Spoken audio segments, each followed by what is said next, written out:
This happened in 2018. My wife's birthday was coming up, and for years she had been asking for just one thing, a treadmill. The problem was, those machines were way too expensive for us. We were on a tight budget, so buying a brand new one wasn't an option. After thinking about it for a while, I decided the only realistic choice was to get a used one. For several days, I kept scrolling through Craigslist, going through ad after ad, trying to find something that looked decent. Most of them felt off, either too overpriced or just suspicious. It was hard to tell what was real and what wasn't. Then, I found one that stood out. It looked almost new, barely used, and the price was surprisingly low. Maybe a little too low. Still, it felt like the best option I had. I contacted the seller, and he replied pretty quickly. His name was Terrence. He sent me his phone number so we could arrange a time to meet. But, oddly enough, we never actually spoke on the phone. Everything stayed on text. At the time, it didn't seem strange. He wasn't pushy, didn't say anything weird, he seemed completely normal. But, thinking back now, that might have been the first thing that felt wrong. He just seemed like a normal guy. Someone trying to get rid of a treadmill his wife once wanted but never actually used. Nothing unusual about that. The only small issue was his timing. Terrence always said he worked late hours, usually finishing his shift around 10 p.m. That was a bit inconvenient for me, especially since he lived about 45 minutes away. Because of that, we kept going back and forth for days, trying to plan a pickup time, but nothing ever got finalized. Then one night, around 8:30, he texted me out of nowhere. He said he was getting off work early and asked if I could come that same night. My wife's birthday was only a few days away at that point, and I was running out of time. So, without thinking too much about it, I agreed. I drove over to my brother's place to borrow his pickup truck, then started heading toward the address Terrence had sent me, not knowing that I probably should have waited until morning. Before leaving, I decided to do a quick search online. I just wanted to see what the house looked like, get an idea of where I was going. There was a Google Street View of the road, but strangely, I couldn't see his house. In fact, I couldn't see any houses at all, just an empty stretch of road. It felt a little off, but I ignored it. I don't live in a big city, so houses being far apart isn't unusual. Still, as I drove closer to the location, things started to feel different. The area was quiet, too quiet. It was one of those old, forgotten neighborhoods that didn't really feel like a neighborhood at all. Just a long, winding gravel road cutting through thick woods, with small, narrow paths leading deeper into the trees. When I followed the map, it told me I had already reached my destination, even though I was still on the main road. Terrence's driveway wasn't even recognized as a road.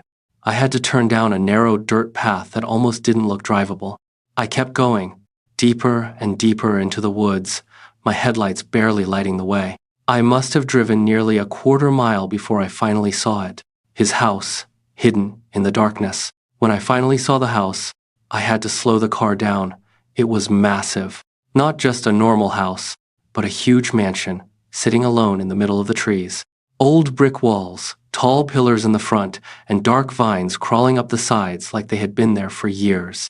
It didn't look like the kind of place where someone would be selling a used treadmill online. It felt out of place. I parked the truck and walked up to the front door. When I knocked, the sound echoed loudly, spreading through the entire house like it was empty inside. A minute later, the door slowly opened. Terrence stood there. He was tall, very thin, maybe in his early 30s. His face looked normal, but something about him felt off. He didn't say much, just told me the treadmill was upstairs in a spare bedroom. Then he turned and started walking inside, expecting me to follow. So I did. As I stepped into the house and followed him up the stairs, I couldn't shake the feeling growing in my chest. Because the inside of that mansion was exactly how you'd imagine it to be. The inside of the house felt just as old as it looked from the outside. There was outdated furniture everywhere, faded wallpaper, and a heavy, musty smell in the air. It didn't feel abandoned, but it didn't feel normal either. It was clear someone lived there, yet the whole place had a strange, almost haunting atmosphere that made me uncomfortable the moment I stepped in.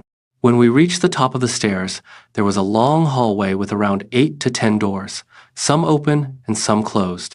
As Terrence walked ahead, I casually glanced into a few of the open rooms, not really thinking much of it. But when we passed one room in the middle of the hallway on the left, I saw something that made my chest tighten. Sitting on the edge of a large bed was a man, facing the doorway, staring directly at me. His expression was empty, almost lifeless. I immediately looked away, pretending like I hadn't seen anything, and kept walking without saying a single word. Terrence didn't say anything about what I had just seen. He simply kept walking and led me to the last door at the end of the hallway. Inside, the room was almost completely empty, except for the treadmill. I paused awkwardly at the doorway, waiting for him to go in first, but instead, he lightly patted my back and told me to go ahead, take a look, test it out whatever I needed to make sure it worked. I forced a small smile and stepped inside. Honestly, I didn't really know what to do, so I just turned it on and watched it run, making sure everything seemed normal. While I was doing that, I heard something behind me, a soft creaking sound from the hallway. It sounded like a door slowly opening. I looked up at Terrence, and he wasn't looking at me anymore. He was staring down the hallway, his expression suddenly cold and serious, like he was watching something. Then, just as quickly, he looked back at me and acted like nothing had happened. "So, do you like it?" he asked. I hesitated for a second, then nodded. Yeah, looks good to me." He said, "Great," and told me he'd go grab something to help move the treadmill downstairs and into my truck. Before I could respond, he quickly left the room. I listened as his footsteps faded down the hallway and then down the stairs. I stayed where I was, standing there awkwardly, not really sure what to do next. A few seconds later, I heard footsteps again, but these were different. At first, they were slow, soft, like someone had just stepped into the hallway. Then suddenly, they started running fast, sprinting from the far end of the hall straight toward the room I was in. My heart jumped as the sound got closer, closer, until it stopped right outside the doorway. "Hello?" I called out, my voice feeling smaller than it should have. I knew someone was there, just out of sight. I could hear their breathing, slow, heavy, right in the hallway. I took a few careful steps toward the door, but just as I was about to reach it, the footsteps suddenly turned and sprinted away, disappearing back down the hall. I only caught a quick glimpse of him as he ran into one of the bedrooms and slammed the door shut. It happened so fast I barely had time to react. "What the hell was that?" I muttered under my breath, my chest tightening as a cold unease settled over me. "Terrence?" I called out, louder this time. My voice echoed through the mansion, bouncing off the empty walls. But there was no answer, just the faint creaks of the old house and low thudding sounds as it shifted in the wind. That's when I felt it. A deep, heavy feeling in my gut, telling me something wasn't right. Not just to leave, but to run. I tried to ignore it, tried to stay calm. Slowly, I stepped out into the hallway.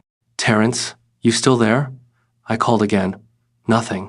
As I walked past the room where the man had just run, everything inside was completely silent. Too silent. That feeling inside me got stronger, sharper, like something was about to go very wrong. And that's when I stopped thinking and ran straight for the stairs. Just as I stepped onto the stairs, I saw Terrence coming up from the bottom. He was moving quickly, almost rushing. The moment he saw me, he suddenly pulled his right hand behind his back. His eyes went wide, not surprised, but guilty. We both froze. For a few seconds, we just stood there, staring at each other in silence. "Everything okay, bud?" he asked. I couldn't respond right away. My mind was racing. I had no idea what he was hiding behind his back, but I knew one thing for sure. It wasn't anything meant to help move a treadmill. He must have seen it on my face, that I knew something was wrong. And in that moment, I realized I didn't care about the treadmill anymore. I just needed to get past him and get out of that house. "I'm just gonna head out to my truck, grab the cash, if that's all right," I said, trying to keep my voice steady. Terrence didn't answer immediately. He just kept staring at me, thinking like he was deciding something, like he was deciding whether to let me leave. After a few seconds, his expression suddenly changed. His face stretched into a wide, fake smile.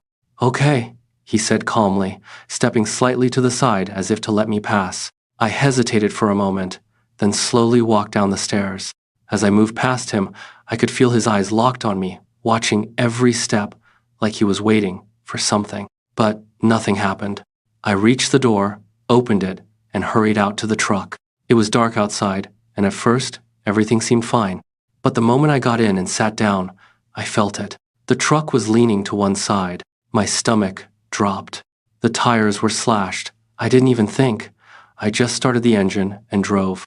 The sound of the rims scraping against the ground echoed through the quiet woods as I forced the truck forward, not stopping until I was completely out of that place. Later, I reported everything to the police. They tried to contact Terrence, but he refused to answer any questions. And without proof, there wasn't much they could do. The whole thing went nowhere. But even now, I can't forget that house. I still think about that mansion sometimes, about the man in the room, about those footsteps in the hallway. Something was very wrong in that place.